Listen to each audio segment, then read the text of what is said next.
Swali ni kwamba mimi ndo nimeanza kuwekeza, niwekeze wapi ili nifanye uwekezaji sahihi?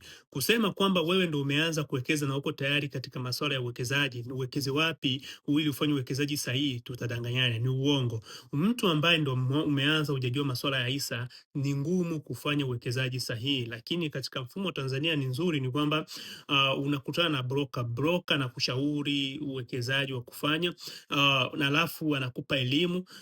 Ile yeye anakuwa ni broker, sio wewe. Yeye wote utamwambia malengo yako, lakini inabidi na wewe ujue unachokifanya ni kitu gani. So mimi kwa mawazo yangu, kama umeshakuwa tayari kuwekeza, usiende kuwekeza kwenye hisa kwanza. Kwanza tafuta kwanza elimu. Wakati unatafuta elimu na wewe unasema mimi nishakuwa tayari kuwekeza, nenda UTT AMIS, wekeza kwenye UTT AMIS. Angalia mifuko ile ni rahisi. Angalia mifuko ya UTT AMIS uwekeze kule, au angalia kwenye bondi uende kuwekeza kwenye bondi.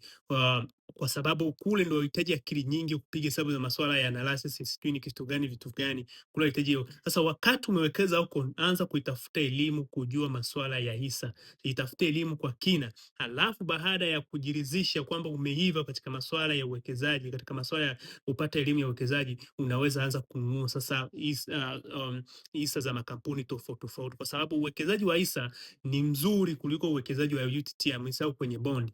Bondi ni kama vile mimi naonaga ni kwenda kuweka pesa yako ili isishuke thamani basi, lakini wanaowekeza kwenye bond mimi sielewagi wanatafutaga nini, lakini mimi naonaga hiki ndo waga wanatafuta pesa zikae kule zikuwe taratibu.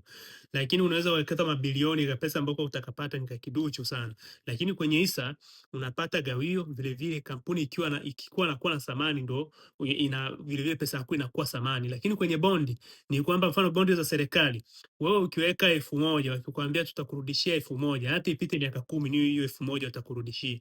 Lakini hisa ukiweka 1000 leo, ikipita miaka 10 labda hisa imefika kwenye 10,000, basi wewe utarudishwa ile 10,000, yani thamani yako inakuwa ni ile 10,000. Mwisho tena huko kama kampuni inatoa gawio utakuwa na vimarupurupu vizuri. Ikiwa kama lakini umewekeza kwenye kampuni nzuri. Sasa hisa ni tofauti na bondi, lakini sa bondi ni kwa watu ambao wewe una ujuzi na masuala ya hisa, kwa sababu masuala ya hisa ukienda kichwa kichwa utapigwa, na wewe hutaki kupigwa na unataka ufanye uwekezaji sahihi, na uwekezaji sahihi unahitaji uwe na elimu, na sasa hivi huna elimu.